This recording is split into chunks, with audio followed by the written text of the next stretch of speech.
আমার বাবা লিটনের ধাক্কা মেরে ফালাইছে এই জায়গায়, কেন ফালাইছে? ধাক্কা দিয়ে হালা দিছে, বাবা ব্যথা পাইছে, কি চাই থাকবো? বাবা কিছু করে নাই। সাভার উপজেলার সবচেয়ে বেশি দ্বন্দ্ব, বিবাদ, মারামারি আর মামলা হয় যে বিষয়টি নিয়ে, তা হচ্ছে রাস্তা। আর এই রাস্তায় যেন কাল হলো সময়ের আলোচিত ব্যক্তি মিল্টন সমাদ্দারের জন্য। নকল সার্টিফিকেট তৈরি, মারধর ও মানব পাচার, এই 3 অভিযোগে বর্তমানে জেল হাজতে মিল্টন। দুস্থ, অসহায়, ঘরহীন, পরিচয়হীন মানুষের প্রিয় মানবিক মিল্টন হঠাৎ কেন এমন অমানবিক হয়ে উঠলেন?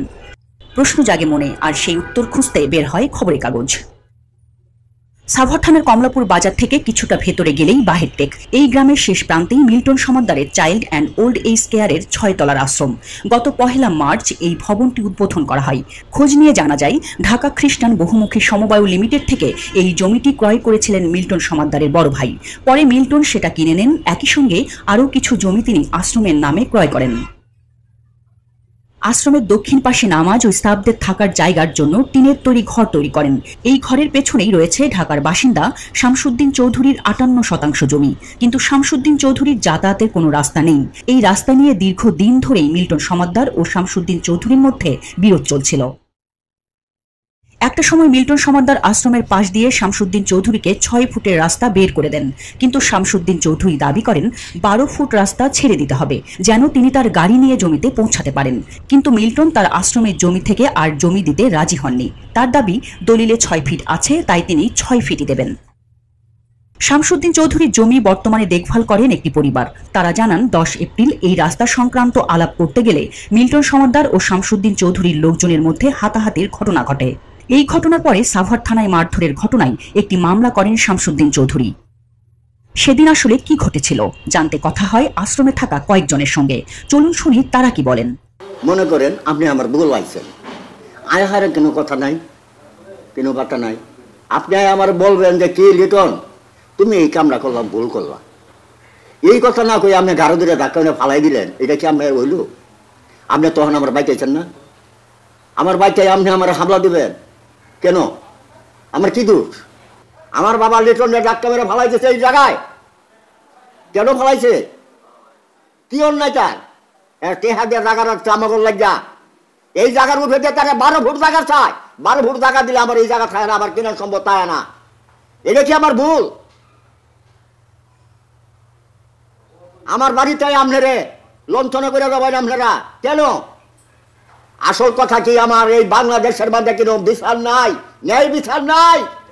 একটা লোক আইছিল, এখানে 2-3 আইছিল, 2টা পুরুষ, একটা মহিলা। আইয়া বাবা মোবাইলে কথা কর, বাবা আইসে সামনে, বাবার একটা খারাপ গালি দিছে। বাবা কয়, কেউ ভাই আপনি গালি যান কেন? বলেন বসেন, আমরা 2জনে আলাপ করি। এরপর বাবা ধাক্কা দিয়ে হালাই দিছে নিচে। তো ধাক্কা দিয়ে হালাই দিছে, বাবা ব্যথা পাইছে, কি চাই থাকবো? বাবা ধরবো না, হেয়ারা এরম করতে আছে, কই দিছে করে তো বাবা যাবি না, আইসে অন তো কিছু করতে না, মিথ্যা একটা ফাইল করছে। আমরা যারা রাস্তায় পড়ে আসছিলাম, ওরার লেগে বিল্ডিং করছে। আর যদি আমগো দাদা যদি এতই স্বার্থ বুঝতো, তাহলে গুলশান জায়গা রাখতে লইলে, এরপরে আপনার ধানমন্ডি জায়গা রেখে 5 তলা 10 তলা বিল্ডিং করতে লইলে, হ্যাঁ এইটা তো করে নাই। অনর্থক কইতেছে স্বার্থবাজি বিলে করে লাইছে টাকা পয়সা, না স্বার্থবাজি করে নাই। ওনাকে তো ষড়যন্ত্র করে নেওয়া হয়েছে। উনি তো অত্যন্ত খুবই ভালো লোক, খুবই ভালো মানুষ।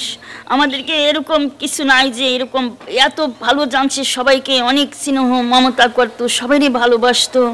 বাবা কিছু করে নাই, যারা বাবারা বকা করছে তাদের সবকিছু দোষ ছিল। শামসুদ্দিন চৌধুরীর মামলায় জামিন নিয়ে পরবর্তীতে কোর্টে শামসুদ্দিন চৌধুরী ও তার প্রতিবেশীদের নামে আরেকটি মামলা করেন মিল্টন।